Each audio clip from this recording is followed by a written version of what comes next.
Boa tarde, tudo bem? Eu me chamo Elisângela Foquini Barreiros, sou advogada, sou há mais de 20 anos aqui em Florianópolis. Eu quero agradecer, em primeiro lugar, a presidente da OAB, a doutora Cláudia Prudêncio, o doutor Juliano Mandelli, pelo espaço da CASC, e a doutora Frederica Richter, que é presidente da Comissão de Direito da Moda.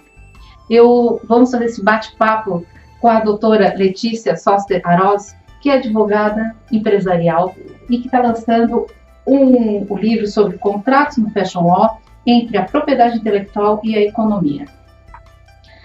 Tudo bem, doutora Letícia? Doutora Letícia veio hoje para um congresso, acho que vocês vão assistir esse podcast, já tenha ocorrido o segundo Congresso de Direito da Moda. A doutora Letícia veio para a capital para nos prestigiar no nosso congresso. Boa tarde, doutora Letícia, tudo bem? Boa tarde, doutora Elisângela. Faço das minhas as suas palavras, nos sejam os agradecimentos. Muito obrigada ao AB por esse espaço, por estar aqui, e muito obrigada à doutora por estar aqui comigo, né? Eu que agradeço. Eu que agradeço ter esse bate-papo gostoso nessa tarde linda e maravilhosa aqui de Florianópolis. Então, a senhora trouxe sol para nós, hoje nós estávamos com o dia nublado.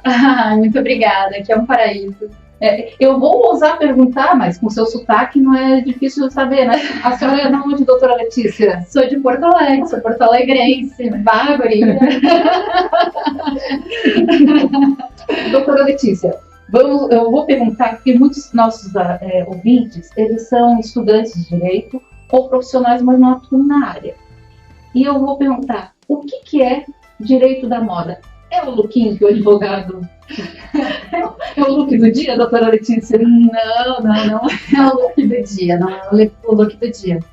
Olha, o direito da moda, até num livro que eu li para escrever, né, para fazer minha pesquisa e tudo, ele é um enfoque, uma combinação de disciplinas que a gente tem que estudar e principalmente também uma análise de mercado para a gente poder atender melhor os clientes desse segmento, né? Porque dentro da moda não é só a roupa, não é só modelos, não é só estilistas, a gente tem toda uma cadeia dentro da indústria, né? Nós temos as agências de marketing, nós temos os trabalhadores, nós temos os fornecedores, nós temos os transportes, nós temos as propagandas, temos toda a propriedade intelectual que está dentro desse negócio, né? E temos também os elementos sociais que permeiam o que é a moda, né? Uhum. Que a gente tem que saber para poder advogar dentro dessa esfera. Sim. Então, é muito importante um advogado que vai trabalhar, porque nós somos o primeiro polo em teste de Santa Catarina, e muitos não sabem. Então, nós temos aqui um campo fortíssimo, né, de área para atuar, principalmente tem polo calçadista. Temos, aqui, não é em Santa Catarina, em Londrina, a seda mais pura que tem, a Hermès, a Louis Vuitton, Chanel, que compram a nossa cidade. Acho que ninguém sabe disso. Acho que ninguém sabe disso. Doutora Letícia, sobre o seu livro. A pergunta como surgiu o tema para escrever? Porque a senhora é advogada empresarial, então, como surgiu? Como que a senhora teve esse estralo de escrever sobre um livro sobre os contatos no Fashion Law? Então, eu estar aqui devo a minha professora orientadora, a professora Vera Maria Jacob Pradeira, na época da URIX, né? Ela escolheu os temas e passava para os alunos para eles fazerem as pesquisas, né? Era uma disciplina sobre contratos. E ela trouxe esse tema do livro da Fashion Law Cases and Materials, acho que foi de Paris, quando ela foi para uma viagem à Europa, achou muito interessante e trouxe um desses temas para a gente apresentar os seminários. E ela falou, eu acho que esse tema tem tudo a ver contigo. E então, com um colega, eu estudei para fazer o seminário, né, a apresentação, e também para fazer o artigo científico que a gente precisava para poder passar na disciplina, né? Certo. E então, depois, eu até estava pretendendo escrever a minha dissertação a respeito de contratos, análise econômica do direito, né? Contratos incompletos, tudo que a gente vinha estudando durante a faculdade, né? A pós-graduação ali. E quando eu conversei com ela a respeito de qual seria o tema da minha dissertação, ela falou, mas por que tu não escreve sobre moda, né, contratos nesse segmento de mercado? E eu achei muito interessante e decidi aprofundar toda a pesquisa. Certo. Doutora Letícia, e qual é a relação da propriedade intelectual e a economia? Essa pergunta é muito boa, porque assim, como o meu mestrado na URGS era direito privado, né, e a gente estava ali com contratos, análise econômica e tudo mais, quando eu comecei a estudar sobre moda, o mercado, eu descobri que não tinha como falar sobre moda sem falar sobre propriedade intelectual. Eu vi o quão forte tem as obras intelectuais dentro do mercado. Então, acabou que metade da pesquisa foi sobre propriedade intelectual, porque a propriedade intelectual, no caso as obras, elas são o objeto dos contratos. Elas são elementos central de quase todos os contratos. Exemplo, um contrato de fornecimento, ele vai ter uma marca, ele provavelmente vai ter uma marca, né? E aí essa marca vai querer exigir padrões de qualidade para aquele fornecedor. Os próprios estilistas, né? Eles vão... Enfim, é um mundo. E sempre vai ter ou uma marca, ou um design, ou uma patente, né? Então, assim, é elemento central. Certo. Tá. E você precisou estudar sobre moda para fazer a sua pesquisa? Precisei, assim... A gente, advogada, a gente tá muito tranquilo, né, na parte jurídica, né, ali, porque assim, o que eu penso? O direito, a gente consegue aplicar, né, o que a gente estuda na faculdade para escrever sobre contratos, né, estudar o Código Civil, estudar a doutrina, e aí, pro direito da moda, eu tive que estudar o que é moda, né. E estudei a história da moda, estudei o que é a moda dentro da sociedade, né? A moda, ela está muito interligada com a cultura, com os comportamentos. Inclusive, a questão da análise econômica, ela tem um viés comportamental, que eu estudava numa disciplina na URGS, que era Behavioral Law and Economics, né? Que está muito ligado, porque moda é consumo, né? E claro, a gente tem ali o desenho de todo o mercado, as tendências, e é na moda. A moda a palavra que me vem à mente é vanguarda. A moda é ali que aparecem as mudanças sociais, políticas, dos comportamentos dos grupos dentro da sociedade. E, como eu falei, acaba se interligando com outros mercados também, que são bilionários, assim como o da moda, né? Bem alto. Que é o cinema, o esporte, né? Os esportes, todo o entretenimento, né? Porque, assim, nos contratos, né, dentro do mercado da moda, muitas vezes a gente tem hoje as blogueiras, né? Nós temos os modelos, as personalidades, né? Então, assim, uma parte que eu escrevo no meu livro, que tinha uma época que tudo que um artista de cinema usava virava tendência, né? E ainda hoje é assim, tanto é que nós temos, por exemplo, em premieres de cinemas, os estilistas dão os vestidos, né? Ou fazem os vestidos exclusivos para as atrizes usarem, né? Sim. Os vestidos, são as joias, são os sapatos, porque tudo para eles não deixa de ser um marketing para eles também, claro. Né? Quem é que vai vestir a Madonna? Quem vai vestir a Beyoncé? Quem é que vai vestir esse povo fashion? Não é verdade? Então, ou é bem comentado ou é mal comentado, né? Sim. Ou é o melhor vestido ou o vestido feio, mas alguém vai comentar. Sim. E aí, dentro disso, nós temos também os direitos de exclusividade. Né? Sempre vai ter alguma coisa relacionada a interesses econômicos e as exclusividades, né? E aí, claro, depois disso a gente vai ter, depois que são lançadas as tendências, a gente vai começar a ter, não diria as cópias, né? Mas aí o mercado ele vai se desenhando dentro das inspirações. Isso, exatamente. Inspirações. Não, isso. Ainda bem que algumas coisas a gente não precisa mais voltar a usar, né, doutora? Não sei. Os anos 80 ali, a moda dos anos 80. Mas vem e vai, né? Vem e vai. Vem e vai. Vem e vai. Né? Doutora Letícia, como os negócios podem ser melhores no mercado da moda? Então, isso eu estudei muito nas minhas disciplinas de contratos, nos livros, principalmente da professora Paula Forgione, que assim, sou fã dela. Infelizmente, eu não tive a oportunidade de estudar com ela quando eu estive na USP. Ela estava dando aula só para graduação, se eu não me engano. E assim, querendo ou não, o mercado, querendo ou não, né? Mas assim, o mercado da moda, ele tá dentro do comércio, né? E o comércio, ele é muito dinâmico. Então, assim, a gente tem que cuidar para não burocratizar demais o andar da carruagem, né? Com contratos muito extensos ou daqui a pouco com cláusulas desnecessárias, né? Esse tipo de mercado. Claro que em algumas relações é necessário para as partes se sentirem seguras, né? Mas eu tô falando assim, dentro do tráfego negocial, né? A ideia é que os contratos sejam feitos de maneira segura, com cláusulas que protejam principalmente isso que eu disse das exclusividades, né? Então, por isso tem que se conhecer esse mercado e também buscar proteção de reputação, né? Proteção de imagem, por exemplo, quando a gente tem um contrato com uma celebridade, por vezes a marca busca ter, por exemplo, uma cláusula moral, que se fala, né?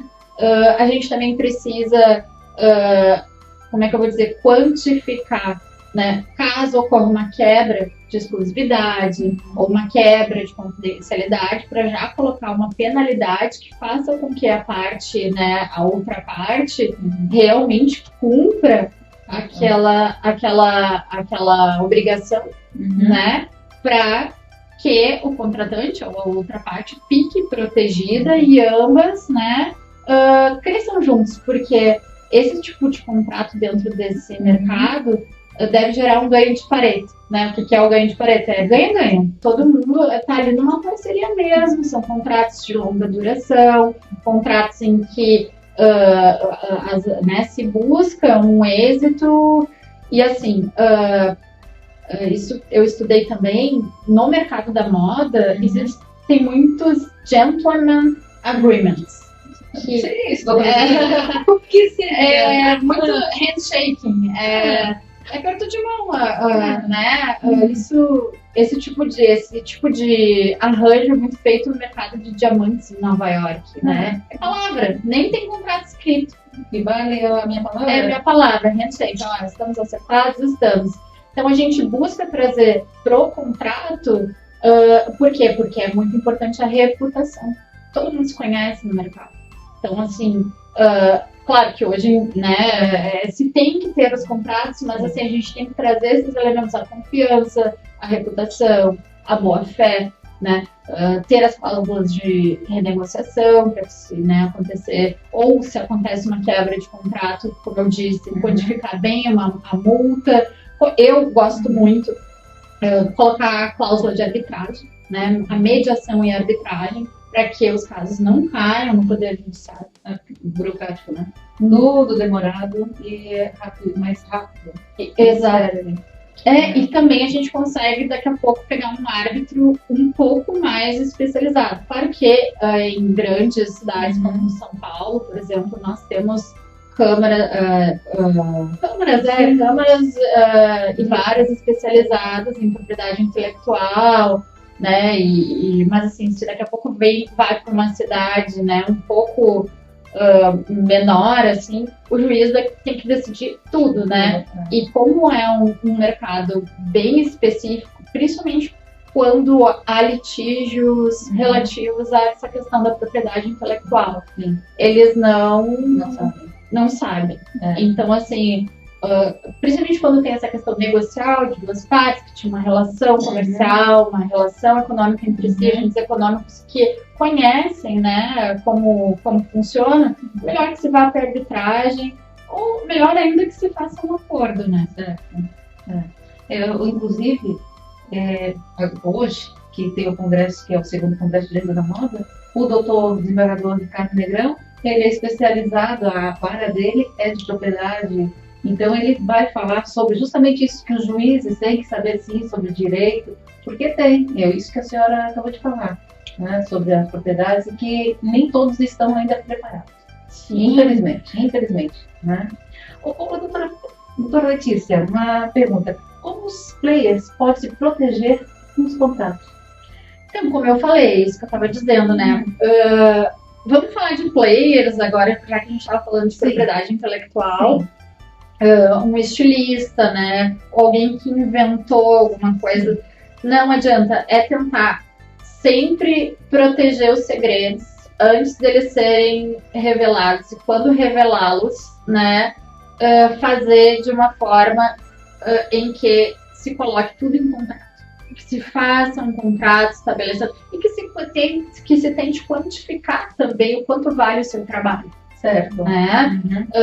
E aqui eu estou falando de design, ou daqui a pouco uma inovação num tecido, né? Nós temos na moda, as inovações vão muito para a área dos tecidos e também dos acessórios, né? A gente pode colocar como moda, com certeza, apesar de ter uma funcionalidade, relógios, né? Hoje em dia tem o relógio que se comunica com tênis, que se comunica com óculos. Sei bem. Então, e aí, digamos, o estilista, muito acontece, né? O estilista, pessoa física, é contratado por uma grande companhia de moda. Né? Então, assim, ele tem que proteger os seus interesses já no contrato de trabalho ou de parceria, né? Buscar sempre ter um advogado para lhe auxiliar, dar uma olhada, como é que vai ficar royalties, ou se vai ficar a propriedade intelectual dele, que foi feita para aquela empresa, vai ficar a remuneração dentro né, a remuneração pela propriedade intelectual dentro do que a empresa já lhe paga. E tem uma diferença, né? Digamos, a marca ela pode contratar um estilista para trabalhar para ela e aí a marca, a companhia dá as diretrizes de criação, ou pode contratar o estilista e esse estilista dá o seu tom, né? Ele que dita como que vai ser a criação da marca. É diferente, né? Então, isso vai impactar nas exclusividades, no nome, nos royalties, né? Então, assim, é isso, né? Contratos bem feitos com cláusulas específicas que protejam os interesses de ambas as partes de acordo com a relação e a forma com que esse trabalho será desenvolvido, né? Doutora Letícia, a senhora sabe, óbvio que a senhora deve ter acompanhado, o caso da Carmen Stephens, que fez o solado vermelho. Sim. Agora perderam a patente, depois acho que 10 anos de briga na justiça com a Christian Louboutin. O advogado, se tivesse para ele chego, olha, nós queremos fazer agora um sapato com solado vermelho como o xadrez da Louis Vuitton, que também caiu a patente, o advogado, se tivesse conhecimento, tivesse chego para ele, ele poderia ter dito, olha, não faça isso, estamos falando não agora, falando na época. Não seria porque a Carmen Stephens teve um prejuízo de tirar todos os sapatos vermelhos no Brasil e no mundo, porque a Carmen Stephens não tem sua loja. Então também um advogado, se tivesse atualizado no direito da moda e se tivesse chego para ele, olha, nós vamos fazer agora um contrato de exclusividade, um sapato vermelho, teria... A senhora acredita? Não teria acontecido. Não teria acontecido. Olha, primeiro eu acho muito difícil que o Christian Louboutin licenciasse para Carmen Stephens esse trade dress, chama de trade dress, né? Porque no Brasil não tem como tu registrar esse contraste, né? O que aconteceu com o Louboutin é que a marca dele no Brasil adquiriu o secondary meaning, que seria, né, o fato da sola vermelha, ele é reconhecido no mundo todo, né? Então, assim, se eu fosse advogada da Carmen Stephens, eu ia dizer, não faz. Certo. Não faz. Não faz. Eu ia dizer, não faz, né? Vamos inventar outra coisa aqui, Outra vou cor. botar azul. E não azul Tiffany, né? Também não pode. Mas, por quê, né? Porque muito provavelmente ele não ia querer atrelar o nome dele a outra marca de calçados, Sim. né? Mas sim, o caminho seria esse. Seria tentar negociar um licenciamento, uma parceria, algo assim, para se poder fazer de uma maneira que nem numa música. A gente não vê, às vezes, cantores fazendo músicas com a mesma, como é que eu vou dizer, a mesma melodia de uma música bem conhecida. Certo. O correto é falar com o artista, digamos, que tem essa melodia e fazer o licenciamento daquela melodia. Entende? Então, assim, o correto seria, então, a Carmen Stephens. Mas não te confesso que eu não... Se a doutora souber, eles chegaram a recolher todas as mercadorias, né? Inclusive, eu comprei o sapato da Carmen Stephens, logo em seguida foi recolhido. Ah, Na época, eles alegaram, vou falar de causa própria, tá? Que confundia o solado vermelho. Não confunde. Eu tenho os dois. O Cristiano Botan e o da Carmen. São vermelhos totalmente diferentes.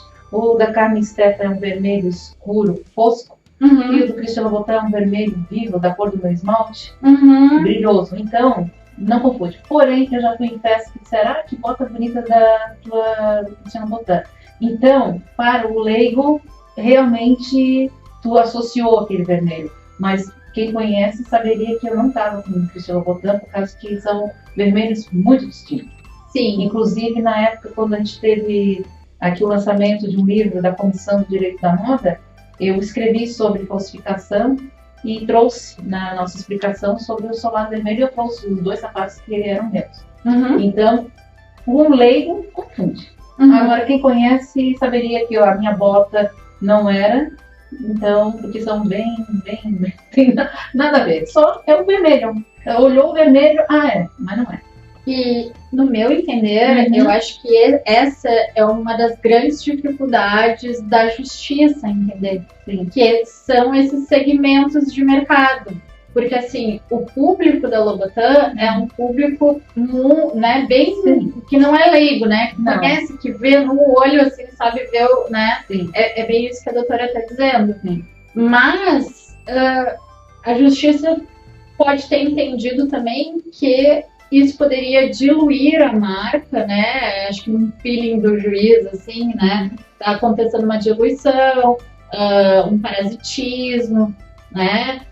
Que, bom, tô vendendo porque é meio parecido e aí acaba vendendo pro leigo também, porque o leigo quer ficar parecido, né? E aí acaba manchando a reputação da exclusividade que aquela marca quer.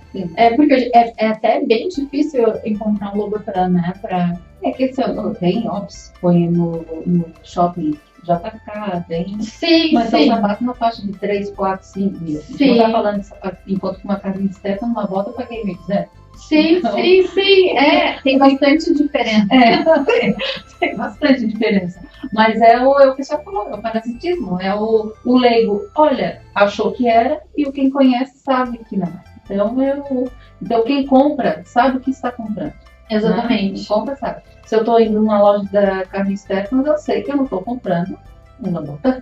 Exato. E aí isso é um conhecimento que os juristas não têm, né? Que é marketing. Sim. Marketing. Então, assim, e é o que é a proposta do direito da moda, né? É a gente conseguir entender, né? Saber que existem essas diferenças. Até tem um caso bem parecido assim, com essa mesma linha de raciocínio da justiça. Não sei se a doutora lembra, é um pouquinho antigo, da 284, que fez uma coleção de bolsas em moletom, I'm Not the Original, homenageando as bolsas Birkin da Hermès. Eles fizeram, imagina, de moletom, né? Preço popular, homenageando. E aí a Hermès notificou a 284 dizendo para não comercializar comercializar essas bolsas, né? Que eles tinham, estaria aviltando, né, o design das bolsas, a marca e tudo. A 284 entrou com uma ação declaratória para dizer, né, para a justiça dizer que não, né, que eles podiam comercializar. E perderam a ação declaratória, porque o Tribunal de Justiça de São Paulo entendeu que havia parasitismo, que houve cópia de elementos originais do design das bolsas da Hermès, né? E isso a gente discutiu muito lá na USP, na disciplina de propriedade intelectual, porque a justiça entendeu que houve a cópia, mas que a violação estava no fato de eles estarem se aproveitando do nome da Hermès. Porque, né, e que tinha o design, né, das bolsas.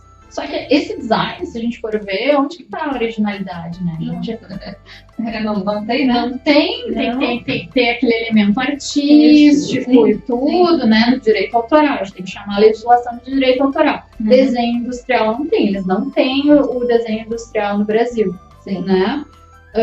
E aí a justiça diz que aquelas bolsas, aquela bolsa em específico tinha adquirido status no mercado da moda por ter sido usada pela atriz Grace Kelly. Sim, eu acho que é o nome dela, não é? É Kelly, não é? Isso. É o nome dela, E é bem na linha do que a doutora falou. As pessoas que compram as bolsas Kelly da Hermès, custa R$40 mil. A partir daí ainda tem mais, você te espera. Não é qualquer mortal, não. Com certeza não é o mesmo público que compraria a bolsa de moletom. Não. Né? Então, assim, a gente não tem confusão, não temos parasitismo, né? Eu discordo da decisão do tribunal, né? Mas é um case. Sim. É um case. De Lobotan também, tem um caso que eu coloquei no meu livro, que teve a mesma discussão, só que foi com a Yves Saint Laurent. Sim, teve. Né? Teve, todo vermelho. Todo vermelho. Doutora fala. Por sinal, que mulher que se apaixonada por escarpão vermelho de enlouquecer. Nossa. E foi pelo copyright americano, né? O caso tramitou nos Estados Unidos. E agora eu não me lembro quem que ganhou. Mas foi decidido pelo tribunal que haveria, né, infringência ao trademark do Lobotan se houvesse o contraste da sola vermelha com a cor do sapato. E não a cor em si, né? Não a cor não pode ser patenteada. Se não me engano, doutora, eu me lembro desse caso. E eu acredito que eles ganharam porque era o sapato inteiro. Exato. O sapato inteiro. Então, eles ganharam porque eles não estavam mostrando, não estavam associando. Era o caso da carne seca.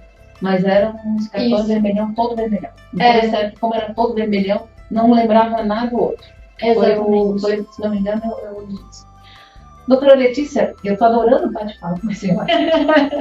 Eu espero que vocês também estejam adorando o nosso bate-papo. Doutora Letícia, eu vou abrir o espaço para a senhora falar o que a senhora quer. O livro da senhora está sendo vendido aonde, doutora Letícia? Contratos do Fashion Law. Anotem o nome aí, ó.